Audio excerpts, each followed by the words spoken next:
I've decided to let my parents move into our house, Luke announced, his tone firm. And honestly, with your inability to cook, it's really inconvenient for me. Then, as if that weren't enough, he had the audacity to ask me to leave.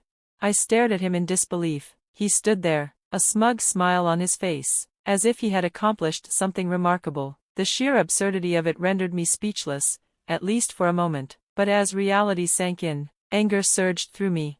I would never force my parents into our home without your consent, I snapped, my voice shaking. Yet you think you can make that decision for us without even asking me? My hands clenched into fists. And now, you're telling me to leave, me, the rightful owner of this house?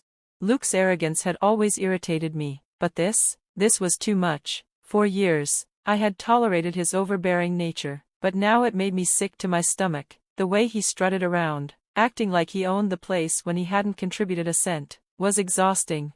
I am Addison, a woman in my 40s. The sole provider for our household. I work hard to support our family while Luke, my husband, stays home. I once appreciated his role in managing the house, but over time, his attitude had become unbearable. His demands were relentless, expecting me to fetch ice cream late at night, barking orders as if I were his servant, and when I refused, he would sulk and issue veiled threats, lording his supposed authority over me.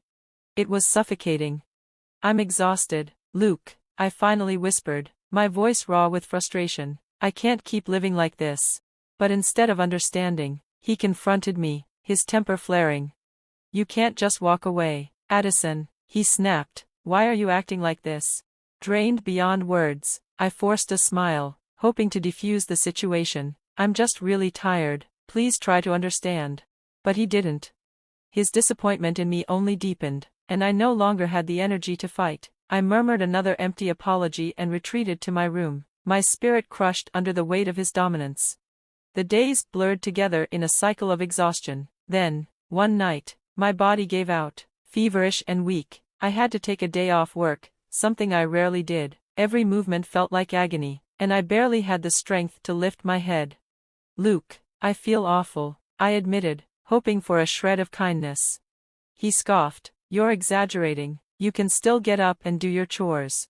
His words cut deeper than any illness. Alone in my room, burning with fever, I lay motionless, aching for a simple act of care, a cold compress, a gentle touch, even just a word of comfort, but none came.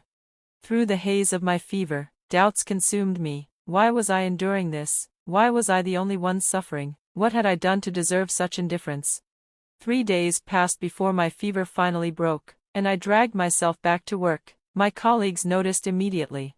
Are you okay, Addison? You look exhausted, one of them asked, their concern a stark contrast to Luke's cruelty. Tears welled in my eyes.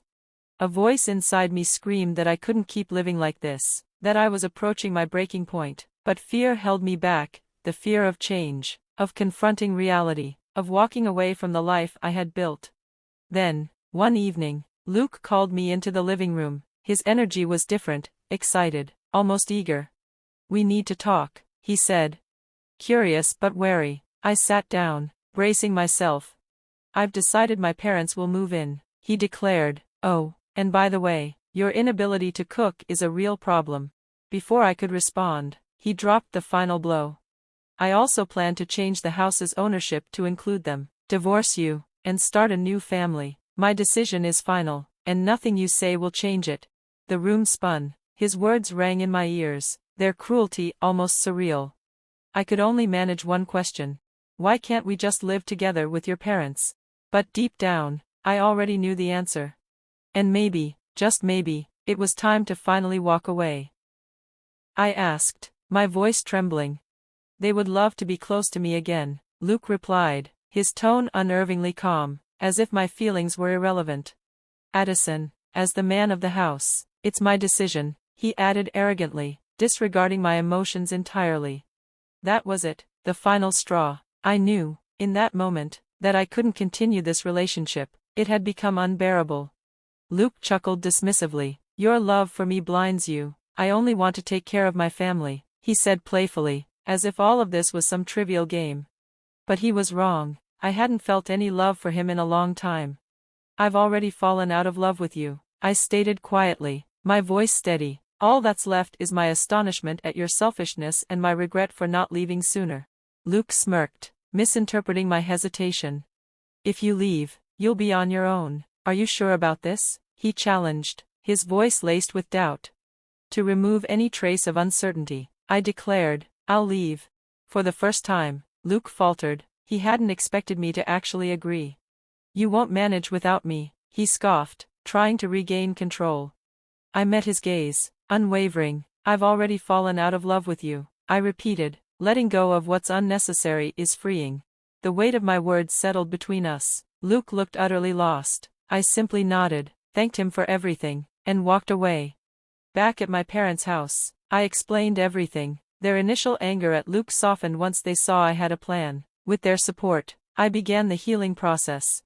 The first step was the divorce. I sent him the papers, and days later, Luke messaged me, uncertain about the situation. I reiterated my feelings, and after a brief silence, he signed. When I received the completed documents, I wasted no time submitting them to the county office. And just like that, Luke and I became strangers. No longer burdened by the responsibility of being his wife, I felt lighter.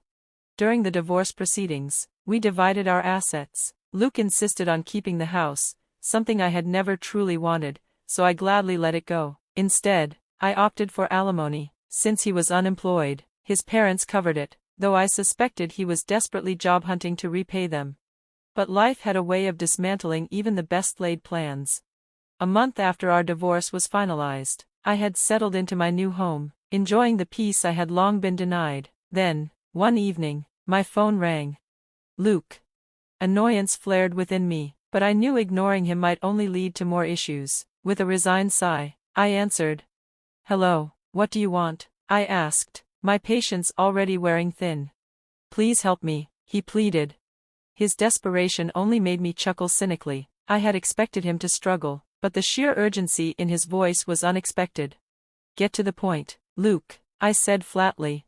He hesitated before finally admitting. "I became the full owner of the house, and I managed fine for a month, but I didn't realize how expensive the rent would be." He exhaled shakily. "It's $1,800, Addison. My parents live off their pension, they can't afford it. Now they're furious, and I don't know what to do." I leaned back, listening to him unravel. He blamed me, claiming I never warned him about the land lease. I sighed. "That was your responsibility, Luke. You pushed me away, treated me like an outsider, and now you're dealing with the consequences of your choices." His silence was telling, but still, he persisted. "I need your help. We can't go on like this," he pleaded, his voice thick with desperation. It was obvious, he and his parents were in real trouble. The rent was likely overdue, and knowing the landowner's infamous temper, eviction was probably imminent. But that wasn't my problem anymore. And for the first time in a long while, I truly felt free. I remembered the stern warnings about never being late with rent payments while I lived there. Missing a payment could lead to dire consequences. Luke, who had known the landholder for years, understood this perfectly well. Yet here he was, calling me for help. "I don't have anyone else to turn to. You still care about me, right?" His words dripped with selfishness, as if our past marriage somehow obligated me to save him now. I wanted to tell him my feelings for him had long since disappeared, but instead, I kept my tone cold and detached. "I'm sorry, but do I owe you anything? You were the one who pushed me away, and now, when things fall apart, you expect me to fix them for you?" Luke tried to defend himself, his voice thick with desperation. "Please don't be so cold. I really can't do this without you. Whether you love me or not doesn't matter anymore. We were married once, can't you help me just this once?" "No," I said, my patience threadbare. "I stopped loving you a long time ago. You abandoned me, and long before that, I had already given up on you." A heavy silence followed. I could almost hear his disbelief through the phone. For years, I had endured his selfishness, his disregard for my well-being, his constant demands. I had given everything to keep our marriage afloat, but in the end, it had all been in vain. Looking back, I couldn't understand why I had stayed so long. Why hadn't I left the moment I realized my love for him had faded? Regret mingled with the quiet fury bubbling inside me. Luke had never truly seen me, not as a partner, not as a person with feelings of my own. To him, I had been a convenient presence, someone to cook, clean, and finance his lifestyle. He never once protected me, never once showed concern when I was struggling. And yet, despite being the architect of his own downfall, he had the audacity to act like the victim now. "Please, I'm begging you," he blurted out. Then, after a beat of hesitation, he added, "How about we get married again? This time, we'll do it right. I promise I'll never kick you out again." I laughed, an empty, bitter sound. "Remarry you? Are you serious?" I scoffed. "This is all happening because of your own choices, Luke. I tried for so long to make you see me, to make you realize what you were doing to us. And now, after everything, you think we can start over? Do you expect me to just forget all those years of pain?"